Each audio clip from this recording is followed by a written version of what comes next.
Okay, hello and welcome to the arrangement overview live streamed. Today I've been working on the arrangement for this latest track that I've been building up over the last four videos. What I've done so far is I've put together the start of an arrangement, so what I wanted to do on this video is just take you through what I have done to create that. So without further ado, let's move to the arrangement. Okay, so initially you might remember I thought that a loop would be nice. Not a loop, sorry. An introductory kind of waveform, and that's what this does. As you can see under Atmos here, we've got this nice sounding waveform. I've just looped that so I can talk over it for a bit. What I wanted to do was just to have kind of an interesting opening section that introduces a few elements of the tune. So what I've done is, you may remember there's a synco sound, which is just grabs of part of a sampled loop. What I will do is I will just move into that. We'll sort of do it, I think, 8 bars at a time.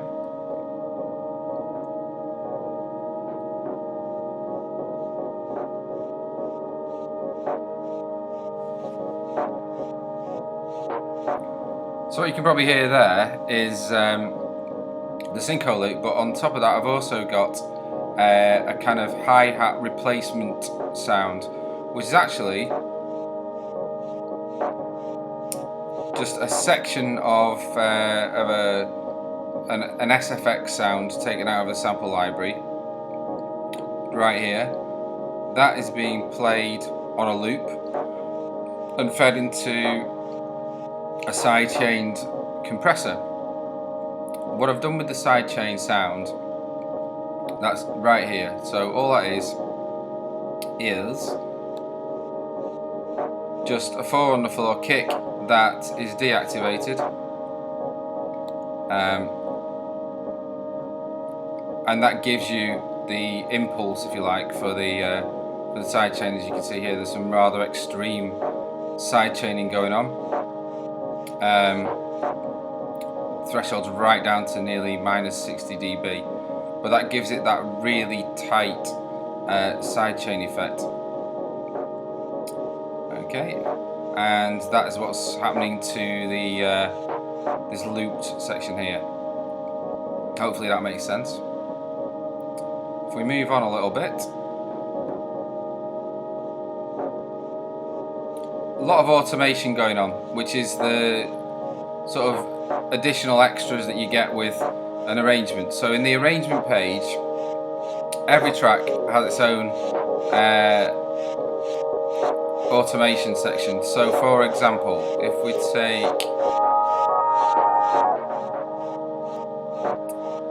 take synco and have a look at, let's say, the delay,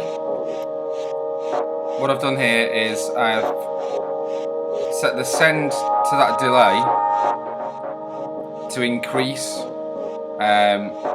here, and what that effectively does is it sends more signal to the delay effect. I can hear that delay actually being increased in volume in the background.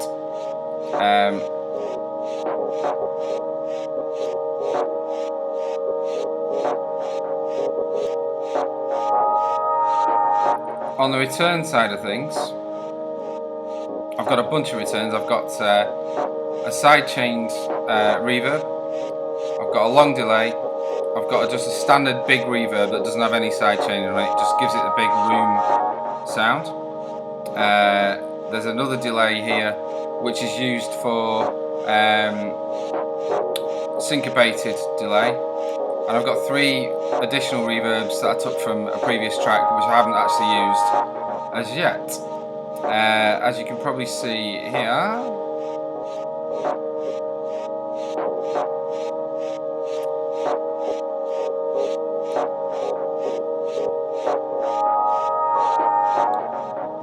obviously that the overall sample, the pad that's running in the background, that starts to grow a bit, have a bit of life to it.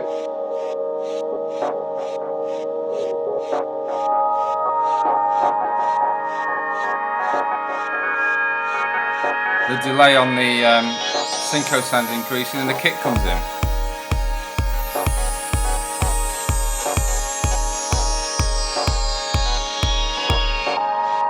Okay, so let's move that along to...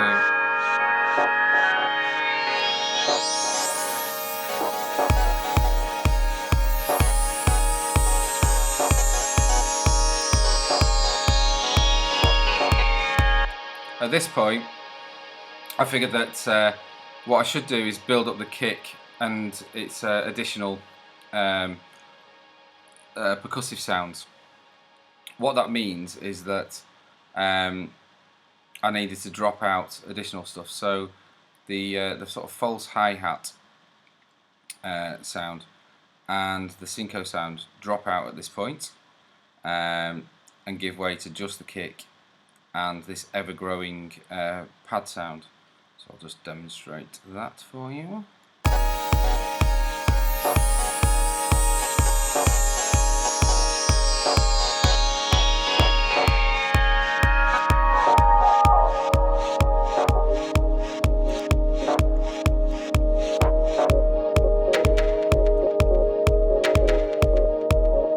You see there, that's the kit. Accent a bit here.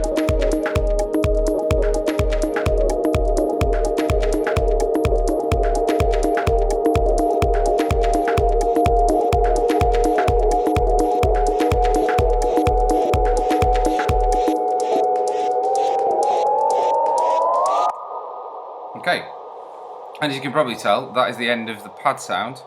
Now, to give it a bit of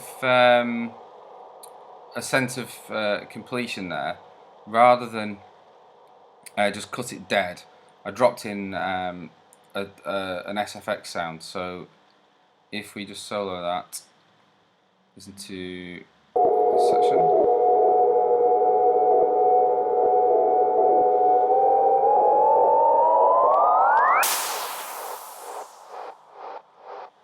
Okay, now that right there just gives it that kind of, as you can hear, there's a massive long delay on that that first reverb with the sidechain on it. So let's go back to there and I'll play you the how it kicks in. Oh yeah, I forgot to say, I also brought in that that drum rack sound that I mentioned before. The one which has more organic acoustic sounding stuff to it. It's very dry, but in the context of this overall track, it just adds that extra feel to it. So let's hear it. Drop out the kick with 4 bars to go.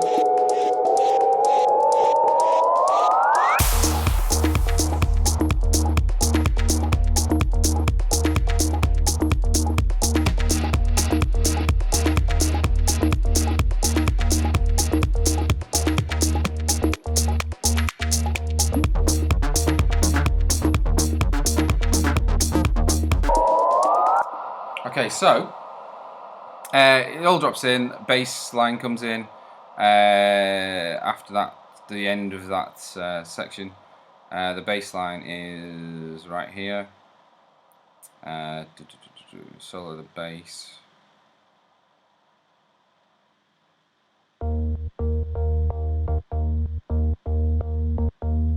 Really nice sounding bass actually. Also in here I created a separate snare that goes to out of battery, that goes to a separate track. You set the output within battery, create a new track, send it to a separate track, and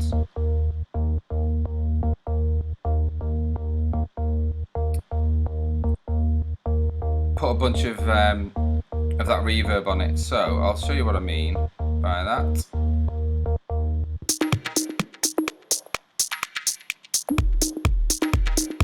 Let's have a listen out for this fill now.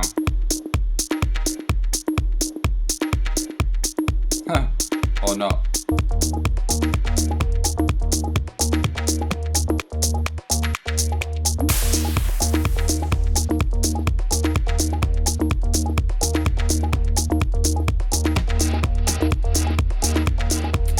Hopefully you can hear the effect of that. Just gives you that background sort of feel.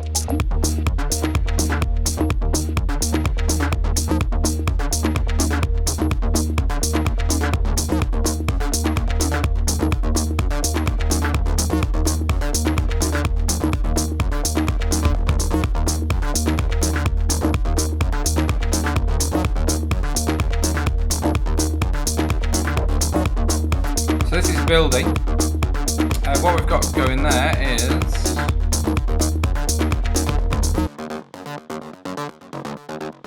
so that is our friend the 303 sounding bass in Massive.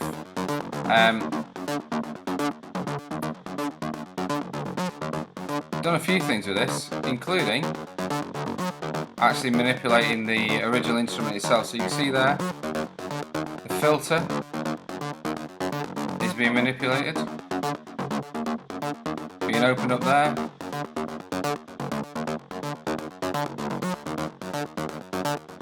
The envelope. A bunch of things opening up on it, so you can hear the effect of that. So it's hearing that in context.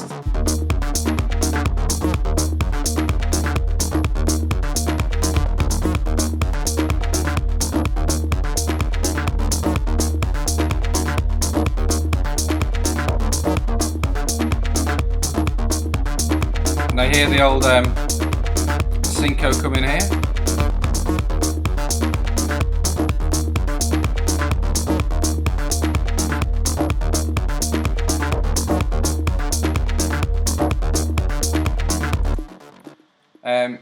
Now, it's difficult to tell how this is building because you're hearing it in sections, but basically it is building in a kind of logical way. It feels like it's building.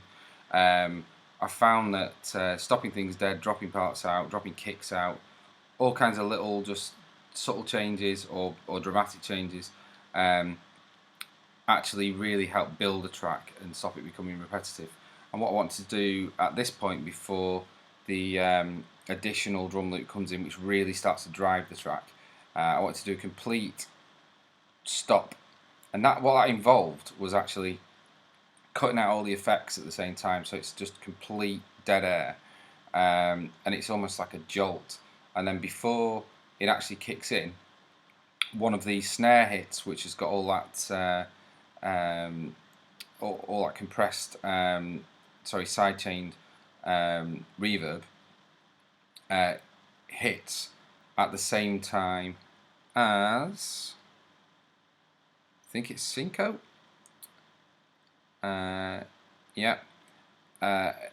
Comes in. It's quite a nice effect. What I'll do is I'll just I'll build to that.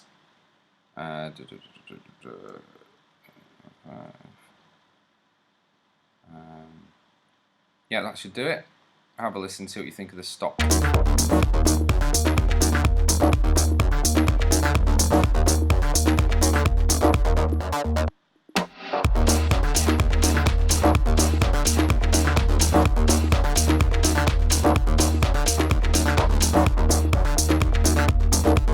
have a listen to it again.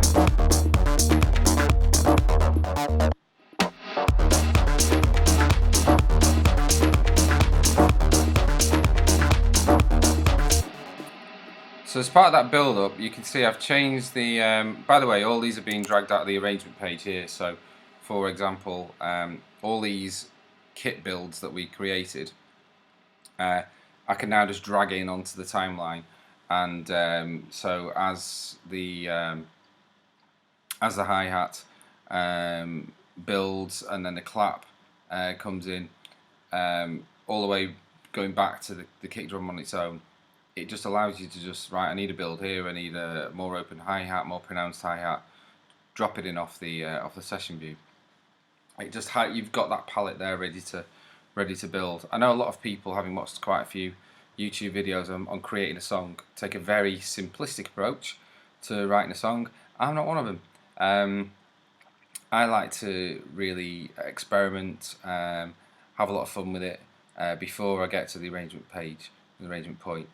It's a lot more involved, it takes a lot more time, but I find it a lot more satisfying, and what you will feel at the end of it, hopefully, is that you've created something that is yours and yours alone. Every little nuance, every little subtlety, every little kick drum that you've layered, all the trouble that you've gone to pays off because it's all yours, it's all original. You could even say that it doesn't sound as good as having everything pre-produced, kick drums taken off a commercially produced album or track or whatever. But for me, that's not really the point. It's more about creating something. Not everybody shares that opinion, and that's fine. So going back to the arrangement page, as I mentioned there, we go from hi-hat to clap. Now it's pretty subtle actually, but having a clap or a snare on the 2 and the 4 beat gives it a much more circular feel, more driven. There's more distinction between the 1 and the 2, the 3 and the 4. See whether you can hear that distinction. So it'll be starting with just hi-hat, and after the drop, the clap comes in. Not to mention that there's also the pre-produced loop underneath that.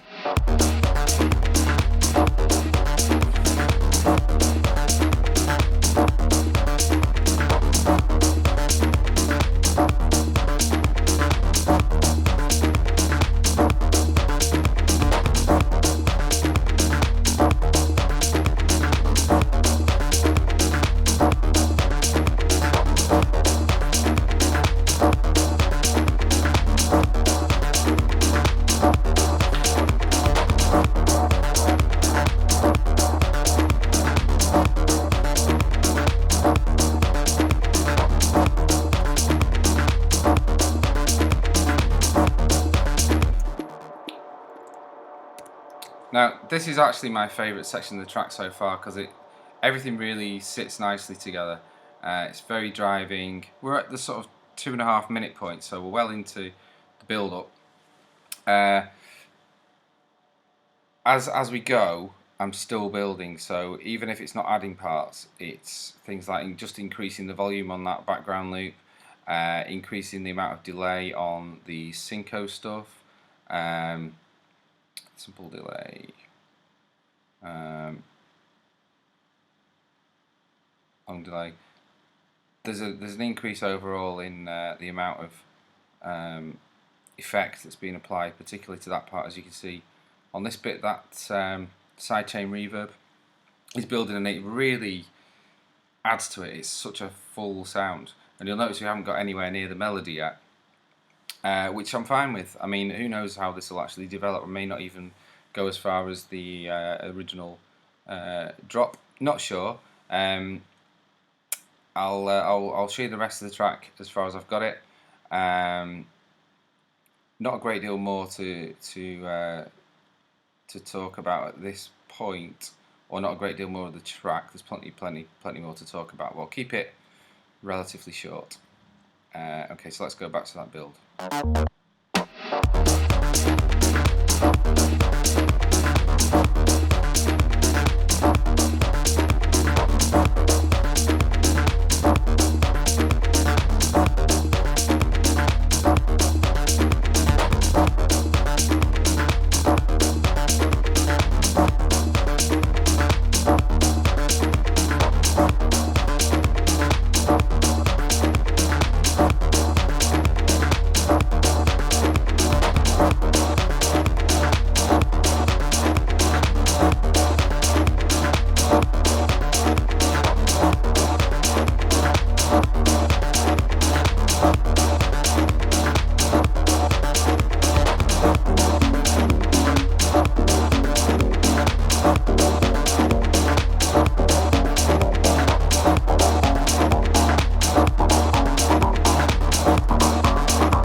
The more eagle-eared of you will have heard that our actual lead sound is coming in now.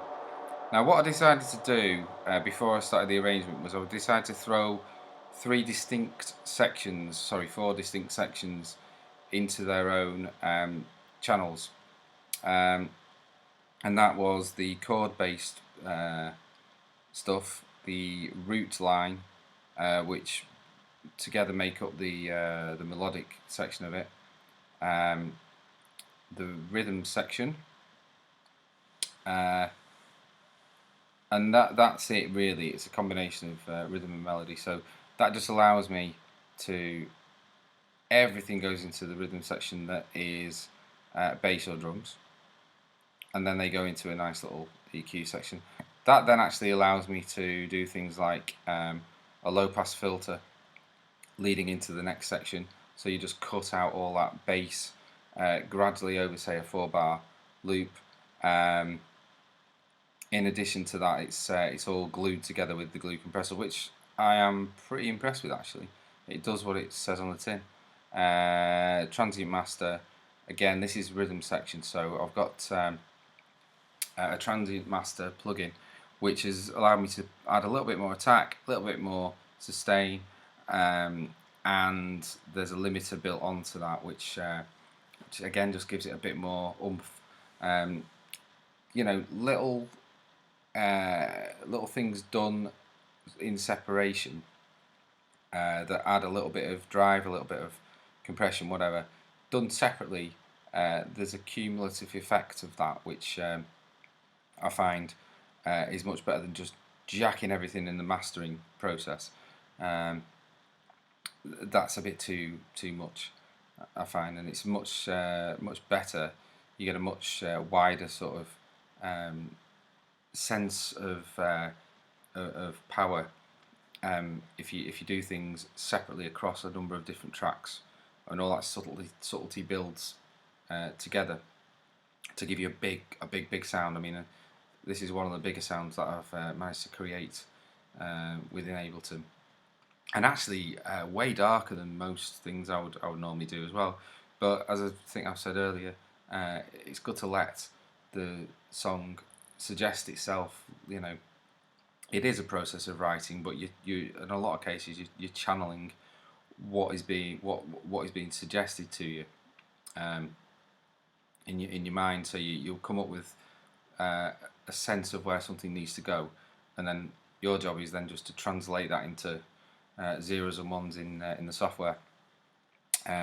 So as we've started to introduce the main melody, I felt that was the time to do a big drop to the point where there's absolutely nothing playing, but there is some sidechained reverb sort of fading out like a tail into just the root riff, as I've called it, coming in with a bunch of high pass on it, amongst many other things. This one took quite a while. I'll just play that section. Let's actually find where it is. There it is. No, it is. No, it isn't. There it is. So it's basically these two sounds. Okay, so let's go from. Actually, let's just lead up to it so you can hear the drop.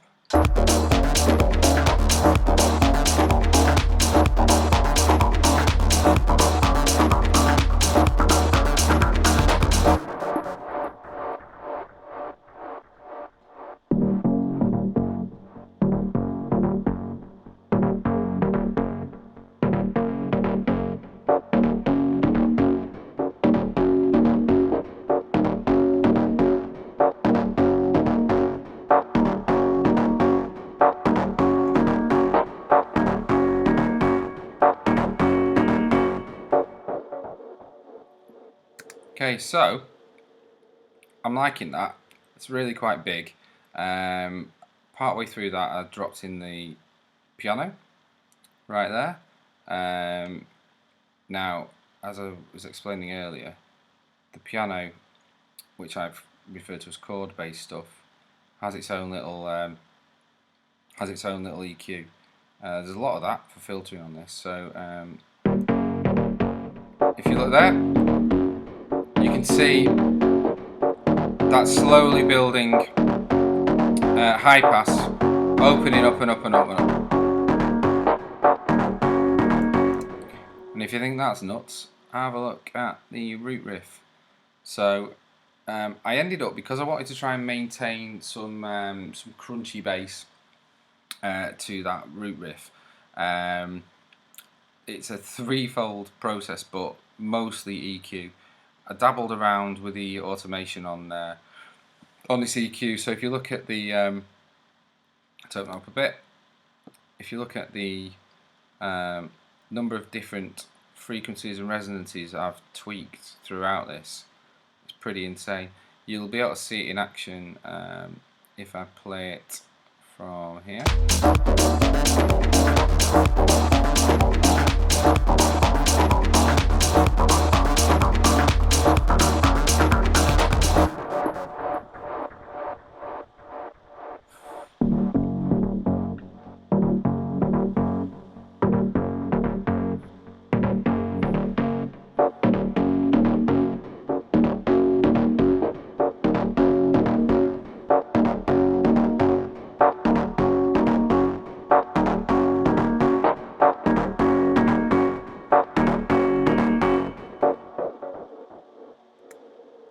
Okay, so that is where I've actually got up to in terms of the arrangement.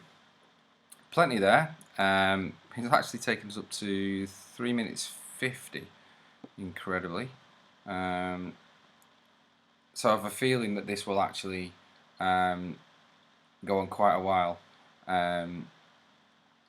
It may be quite a long track. I mean, if I do include the piano chord progression, that could easily take us up to 10 minutes, which is fine, as long as it maintains interest, as long as it's going somewhere, as long as there's a point to it, as long as it's not repetitive, then it can be as long as you want it to be. I mean, you know, Beethoven wrote concertos that lasted 2 hours, you know, so we're nowhere near that. So I figured what I'll do now is take you right back to the beginning. Let's just play it through and let you enjoy a bit of where we're up to so far. I'll be writing more arrangement, hopefully get probably the same length again before I do another update video.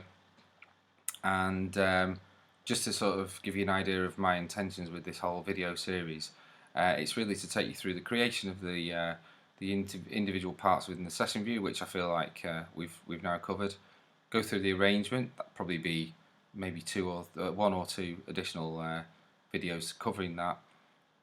After then, I like to sort of mix as I go along, so I'm usually pretty happy that by the time the arrangement is complete, the mixing, that is to say mostly EQ and levels, is already done. The automation that you write as you go tends to take care of that. I'll have a good listen to the arrangement a few times round and see, you know, are there any tweaks that are required. Make those tweaks. Might make another video just to explain what those tweaks are. Sometimes it just means cutting out a couple of bars to keep momentum going in the track. Sometimes it is just changing some automation at some point. Often you want transitions.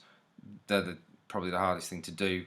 Often you spend a lot of time on those transitions, making sure that they really do what you want them to do, and sometimes it's counterintuitive. Sometimes it takes 2 or 3 listens to really understand what it is that needs to change. And then once that arrangement is complete, it's then going to be the mastering process. So what I intend to do with the mastering process, hopefully, is actually do that without having even started it, so that you can I can talk through my thoughts on what's required in this mastering process, why I'm doing what I'm doing. I've got to hopefully try and figure out a way of doing it on the actual studio monitors, so I'm actually hearing a flat response rather than these headphones. But we'll come to that when we come to that. That's it. I'm going to play you out with the tune so far. Hope you're enjoying. Don't forget to like and subscribe.